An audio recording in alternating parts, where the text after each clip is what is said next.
बिस्मिल्लाहिर्रहमानिर्रहीम, अस्सलाम वालेकुम, वेलकम टू द बीनेट सलीम शो। जनाब, इस टाइम पर इमरान खान साहब क्या सोच रहे हैं यह आप लोगों को बताना बहुत ज़्यादा ज़रूरी है, क्योंकि इमरान खान साहब के जितने भी वर्कर्स हैं, जो चाहे जितने भी करीब हो इमरान खान साहब के, उनको भी नहीं पता है कि इमरान खान साहब क्या सोच रहे हैं। नींदें तो उनकी वैसे ही हराम हुई हुई हैं। जब से उनको ये पता चला है इमरान खान साहब को कि नवाज शरीफ साहब तो स्विट्ज़रलैंड की ठंडी हवाएं खा रहे हैं, यूरोप के दौरे पर है, तो तब से इमरान खान साहब को कुछ समझ नहीं आ रहा कि करना क्या है। ज़मान पार्क में बैठे बैठे वो बोर हो गए हैं, क्योंकि भाई जब तक आर्मी चीफ का नाम अनाउंस नहीं होता वो अपनी सियासत को आगे नहीं बढ़ा सकते। क्योंकि इमरान खान साहब की जो सियासत है वो इसी पर तो चल रही है, क्योंकि जब उनको हुकूमत से निकाला गया तो उन्होंने अपने बयानिया सामने रखा, जिसके दो पॉइंटर्स थे। एक तो ये कि जी अमेरिका ने साजिश करके उनको निकाला है, और दूसरा ये कि पाकिस्तान के अंदर से मीर जाफ़र मीर सादिक ने उनको सपोर्ट किया है। उसके बाद इमरान खान साहब ने अपना एंटी अमेरिकन बयानिया प्रो अमेरिकन कर लिया, तो इस्टेब्लिशमेंट के साथ भी उनको लगा कि भाई अब तो बना के रखनी पड़ेगी। और इसलिए उनको लगा कि बना के रखनी पड़ेगी क्योंकि उनको उनके बहुत से लोगों ने समझाया कि भाई हम पार्लियामेंट में वापस जाना चाहते हैं, खुदा का वास्ता है इमरान खान साहब, हम पार्लियामेंट में वापस जाना चाहते हैं। खान साहब, कब तक आप इस्टेब्लिशमेंट के साथ ये लड़ाई लड़ेंगे, कब तक आप अमेरिका के साथ ये लड़ाई लड़ेंगे? आप ऐसे ना करें। आपने जो है वो अपने आप को ख़ुद से चारों शाने चित करने का जो मंसूबा बनाया है, ये लॉन्ग रन में नहीं चल सकता। इंतखाबात तक तो ठीक है, आप एंटी इस्टेब्लिशमेंट हो करके इंतखाबात तक तो चले ठीक है कि आप थोड़े बहुत वोट और अपनी पॉपुलैरिटी कर लेंगे, लेकिन पार्लियामेंट्री पॉलिटिक्स में आप कैसे आएंगे? उसकी वजह यह है कि इमरान खान साहब को लग गए हैं मज़े लंबे लंबे दिहाड़ियाँ लगाने की, घड़ी की दिहाड़ी, तोशाखाना की दिहाड़ी, हुकूमत में बैठ करके हुकूमती वसाइल को कैसे इस्तेमाल करना है उसकी दिहाड़ी। वो क्या कहते हैं, नीचे से ऊपर जाना आसान होता है, लेकिन ऊपर से वापस नीचे आना बड़ा मुश्किल होता है। अब इमरान खान साहब को उस तरह से वो सूखे सूखे सादे सादी ऑपोजिशन के मज़े भी नहीं आ रहे ना, तो उनके जितने भी लोग आसपास थे इमरान खान साहब के, जो हैं, जो भी थोड़ा बहुत करीब हैं, वो इमरान खान साहब को ये कह रहे हैं कि खुदा का वास्ता खान साहब, अब जो ये नई कमान आ रही है, जो नए आर्मी चीफ आ रहे हैं, आप उनके साथ भी बनाएं, इदारे के साथ भी आप बना के रखें हैं, और आगे की तरफ जो राह है वो हमवार करें। इलेक्शन के लिए हमने बयानिया दे दिया, लेकिन अब आगे की राह आप हमवार करें। तो इमरान खान साहब, आपको पता है कि अपने मतलब की बात जो है कहीं जाने नहीं देते, अपने मतलब की बात को फ़ौरन पकड़ लेते हैं। इमरान खान साहब ने जो बात पकड़ी है वो ये पकड़ी है कि उनको अमेरिका को खुश करने के साथ साथ इस्टेब्लिशमेंट को भी खुश करना है। तो जैसे ही नए आर्मी चीफ का नाम अनाउंस होगा, जो कि मैंने आपको पहले भी बताया कि 25 नवंबर तक हो जाएगा, और वो जो नाम है, चाहे वो जनरल आसिम साहब हों, वो जनरल आसिम साहब जिनके साथ इमरान खान साहब का 36 का आंकड़ा है, इसलिए क्योंकि मैं बहुत बार बता चुकी हूँ कि उन्होंने भाई बुशरा बीबी की चोरियाँ पकड़ ली थी, भाई उन्होंने पकड़ ली थी, उन्होंने इमरान खान साहब को बता दिया था। और इमरान खान साहब ने उस टाइम पर कौम का नहीं सोचा, उस टाइम पर पंजाब का नहीं सोचा, उस टाइम पर उन्होंने किसी का नहीं सोचा, उस टाइम पर सिर्फ़ और सिर्फ उन्होंने बुशरा बीबी का सोचा और जनरल आसिम साहब को लेफ़्ट राइट कर दिया। ठीक है, सो अब चाहे जनरल आसिम साहब ही क्यों ना लग जाए, ये मैं आपको बता रही हूँ, अगर वो लग भी जाएं एज एन आर्मी चीफ, तो आप ये देखेंगे कि इमरान खान साहब की तारीफ़ों से भरी हुई पहली तकरीर आएगी, क्योंकि सबसे पहले उन्होंने जूते पॉलिश करने हैं। बिल्कुल वो जो चेरी ब्लॉसम कहते हैं ना शहबाज शरीफ साहब को, पहले उन्होंने शहबाज शरीफ साहब की सो कॉल्ड जो ताना देते रहते हैं शहबाज शरीफ साहब को, उन्होंने पहले वो जगह फिल करनी है, चेरी ब्लॉसम करना है, जूते पॉलिश करने हैं, उन्होंने अपने मामला ठीक करने की कोशिश करने हैं, क्योंकि उनकी जितने भी पार्टी के जो लोग हैं वो बोर हो रहे हैं, वो पार्लियामेंट में वापस आना चाहते हैं, क्योंकि सड़क से भी कुछ ख़ास रिस्पांस नहीं आ रहा।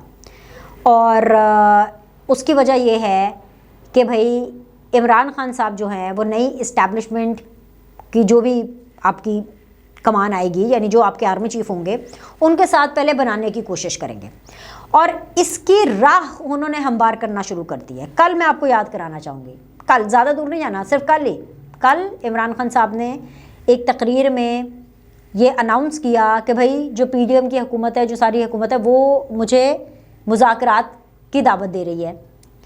इमरान खान साहब आहिस्ता आहिस्ता इस तरफ, चाहे वो मुज़ाकरात में खुद ना बैठे, चाहे वो खुद उन मुज़ाकरात में ना बैठें, चाहे वो ख़ुद इस हुकूमत के साथ ना बैठे, लेकिन आरिफ अलवी साहब हों, अली मोहम्मद ख़ान साहब हों, शेरियार आफरीदी साहब हों, या उनका जो भी वो पैनल चूज़ करेंगे, वो 2-3 लोग जो हैं वो बैठेंगे हुकूमत के साथ at some point of time और आगे की राह को हमवार करेंगे। क्योंकि ऐसा तो हो नहीं सकता ना कि 25 तारीख को जब आर्मी चीफ का नाम आ जाएगा तो 26 तारीख को इमरान खान साहब क्या सरप्राइज देंगे। आपको लगता है कि इमरान खान साहब ये सरप्राइज देंगे 26 को जाके नहीं जी मैं तैनाती को रिवर्स करता हूँ? ऐसा थोड़ी होगा, ऐसा थोड़ी ना होगा। वो 26 तारीख को जाएंगे और वो आर्मी चीफ के बारे में एक तारीफी तकरीर करेंगे और वो तकरीर ये होगी कि मैं तो कहता था कि मेरिट पे आर्मी चीफ लगना चाहिए। यही वो आर्मी चीफ है जो मेरिट पर आया है, यही वो आर्मी चीफ है। सुन लें, ये अल्फाज आपने रख लेने रिकॉर्ड करके कि यही वो आर्मी चीफ है जो मेरिट पर आया है। और फिर उसके बाद वो कहेंगे कि भाई अब हम जगह जगह जाएंगे, शहर शहर जाएंगे और तब तक मैं शहर शहर जलसा करता रहूँगा जब तक मुझे इंतखाबात की तारीख नहीं मिल जाती। समझ आ गई आपको बात? और इंतखाब आपको क्या मतलब, देखें ना 26 नवंबर को इमरान खान साहब ने तकरीर करनी है।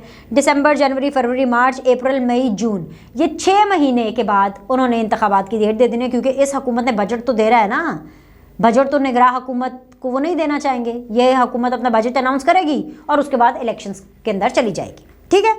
और ये अंडरस्टैंडिंग इमरान खान साहब को दे दी जाएगी, ये प्लान है। क्योंकि इमरान खान साहब को समझ आ गया है कि उनको पार्लियामेंट में जाना है। वो शो नहीं कर रहे इस चीज़ को, लेकिन वो कहीं ना कहीं ये चीज़ उनको समझाई भी गई है और उनको अब ये चीज़ समझ भी आ रही है। अच्छा, एक और चीज़ भी होगी, जब मुज़ाकरात की टेबल पे बैठा जाएगा, जो कि चलें आप मुज़ाकरात ना नाम दें, चले ना दें, पीटीआई को बुरा लगता है, मुज़ाकरात नहीं करने, ना रोनी देना। जब मीटिंग होगी, चलो हम ऐसे कर लेते हैं, जब मीटिंग होगी, जब आरिफ अलवी साहब बैठेंगे या जो भी इमरान खान साहब जिसको भी नॉमिनेट करते हैं 2-3 लोगों को, तो वो ये भी कहेंगे कि भाई इमरान खान साहब जब पार्लियामेंट में आएंगे ना तो उनको कोई ताना नहीं मारेगा। हुकूमत जो है या कोई भी जो पार्लियामेंटेरियन है उनको ये नहीं याद कराएंगे कि भाई वो माजी में क्या करते रहे, घड़ी चोरी करते रहे या किस तरह से दूसरों की जेबों में हाथ डालते रहे। ऐसी कोई तकरीरें नहीं होंगी, ठीक है। इमरान खान साहब को बोलने का मौका भी दिया जाएगा पार्लियामेंट में। तो बस इसी किस्म की लेफ़्ट राइट बातों के ऊपर बातचीत करके तो इमरान खान साहब अपने ताल्लुकात, अपने मामलात इस्टेब्लिशमेंट से ठीक करने की कोशिश करेंगे, बिल्कुल वैसे जैसे उन्होंने अमेरिका के साथ अपने ताल्लुकात बेहतर करने की राह हमवार कर ली है कि भाई अब उनको पता चल गया अमेरिका का आशीर्वाद होना बहुत ज़्यादा ज़रूरी है। तो ये चीज़ बहुत ज़रूरी थी कि इमरान खान साहब का एक्चुअली प्लान क्या है 26 नवंबर के लिए। और मैं आपको पहले ही बता चुकी हूँ कि फैज़ाबाद से भी आगे नहीं आएंगे, 2 दिन का इवेंट होगा क्योंकि जाहिर सी बात है वीकेंड है। और उसके बाद डिफरेंट शहरों के अंदर जो है इमरान खान साहब वो अपने एहतजाज करेंगे जब तक उनको इंतखाब नहीं मिलते। अच्छा, प्लान बी क्या है? प्लान बी ये है कि अगर इमरान खान साहब को लगा कि उनको इंतखाबात बजट के फ़ौरन बाद नहीं मिल रहा है, बजट अनाउंसमेंट के फ़ौरन बाद, तो फिर इमरान खान वही अपनी उस डगर पर आ जाएंगे, ओए आर्मी चीफ। लेकिन इस दफ़ा ये तब्दीली होगी क्योंकि बाजवा साहब के बारे में तो चले उन्होंने जो कह दिया सो कह दिया। बाजवा साहब बिल्कुल अपनी रिटायरमेंट के करीब थे। बाजवा साहब ने बहुत बर्दाश्त का मुजाहरा भी किया। फिर जाहिर सी बात है बाजवा साहब के हवाले से जिस तरह से कुछ चीज़ें भी सामने आई, तमाम तर लिस्ट सामने आई उनके एसेट्स की, उनके असासों की, उसको लेकर के भी बहुत ज़्यादा बात हुई सोशल मीडिया के ऊपर।